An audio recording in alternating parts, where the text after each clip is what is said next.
Castro at narito ang mga napapanahong balita. Ayon sa ulat ng Department of the Interior and Local Government o DILG, pumalo sa 2,777 na mga residente ang nailikas sa Northern at Central Luzon, bunsod ng panganib na dala ng Super Typhoon Nando. Naglabas ng abiso ang DILG nitong linggo kung saan lahat ng local government units ay dapat ihanda ang evacuation centers at humanitarian aid para sa mga apektadong residente.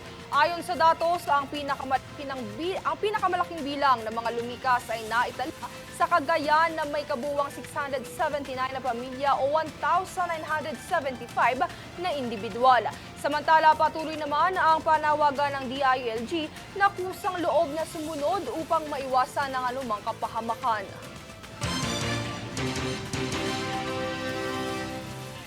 Samantala, mariing kinundinan ng ilang makabayang grupo, PT Foms at NPC ang insidente ng karahasan sa ilang parte ng Maynila kaugnay ng trilyon peso march nitong linggo.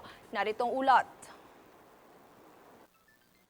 Sa pagsiklab ng isang malawakang kilos protesta laban sa korupsyon nitong linggo sa ilang bahagi ng bansa gaya ng EDSA Shrine, kahabaan ng Rojas Boulevard at Luneta Park, ay ilang insidente rin ng karahasan ang hindi naiwasang maganap.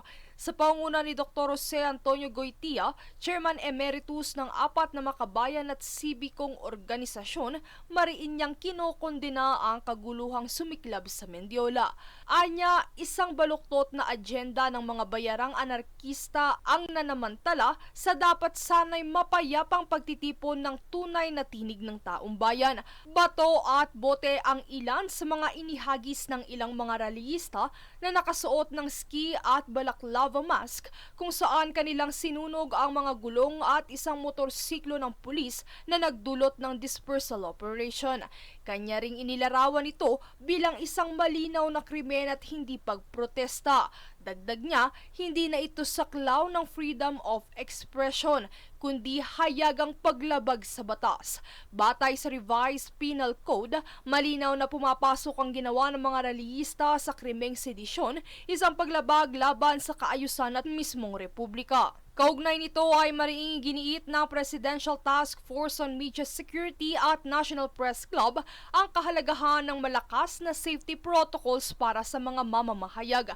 Ito ay makaraan ang insidente sa Ayala Bridge sa pagtatangkang makalapit sa palasyo ng Malacanang ng ilang mga relista na ikinasugat ng ilang individual, kabilang ang isang broadcast journalist na tinamaan ng projectile habang nag-uulat ng live report.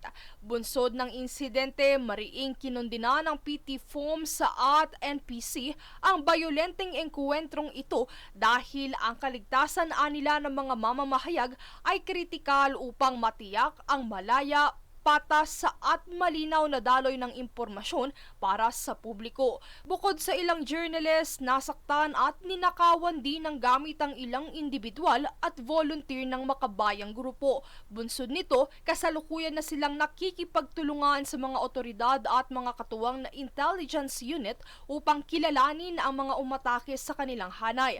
Kaugnay nito ay sinusulong din ng makabayang grupo ang mapayapang pagprotesta para sa kaligtasan, kaayusan at preserbasyon ng halaga ng tunay na ipinaglalaban ng taong bayan. Nagpahayag din si Goytia ng buong suporta kay Pangulong Ferdinand Marcos Jr. at sa kampanya nito laban sa katiwalian sa bansa. Ang trilyon peso march na ikinasa ng iba't ibang sektor nitong September 21 ay nag-ugat sa mga nabunyag na issue sa maanumalyang flood control projects. Princess Castro nag-uulat para sa Golden Nation Network.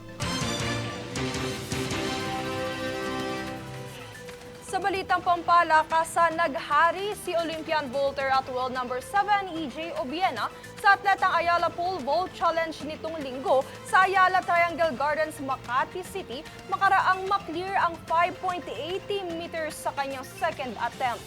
Kabilang sa mga kalahok at inimbitahan ni Obiena sa kanyang ikinasang event ay si world number 12 Thibaut Caldet ng France na pumangalawa sa kartada. Piotr Lisek ng Poland na nagsettle sa third place, American Matt Ludwig World number 5, Turkish Ersu Sasma, American Austin Miller at German Bet Oleg Zernickel. Habang kapwa nagrehistro ng no mark sina world number 6 Dutch Menno Blue at Filipino Hackett de los Santos dahil bigong maklear ang anumang bar sa kompetisyon. Ang torneo ay minarkahan ng unang pagkakataon na nagsama-sama sa Pilipinas sa mga world pole vaulters para sa isang globally sanctioned event na isa sa matagal ng pangarap ni Obiena na kanyang naisakatuparan.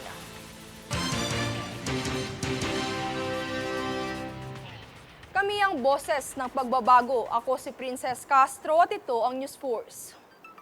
Sa ulo ng mga balita, DOH nagbabala sa posibleng pagkalat ng leptospirosis. Higit 5,000 kaso na itala sa buong bansa mula June. 3G networks tuluyan nang ipe-phase out sa September 13. Senate Blue Ribbon, balik pagdinig bukas kaugnay ng pag-recover sa dokumento at computer ni Hernandez. Karahasan sa massive protest, kinundina ng ilang sektor, maigting na seguridad para sa journalist, panawagan. POC, nasamsamang higit sa 2 bilyong pisong halaga ng ipinuslit na sigarilyo, droga at karne sa merkado. At EJ Obiena, wagi sa pole vault challenge sa Makati. Patas at pantay na balita, komprehensibong ulat para sa pulso ng masa. Ito ang News Force.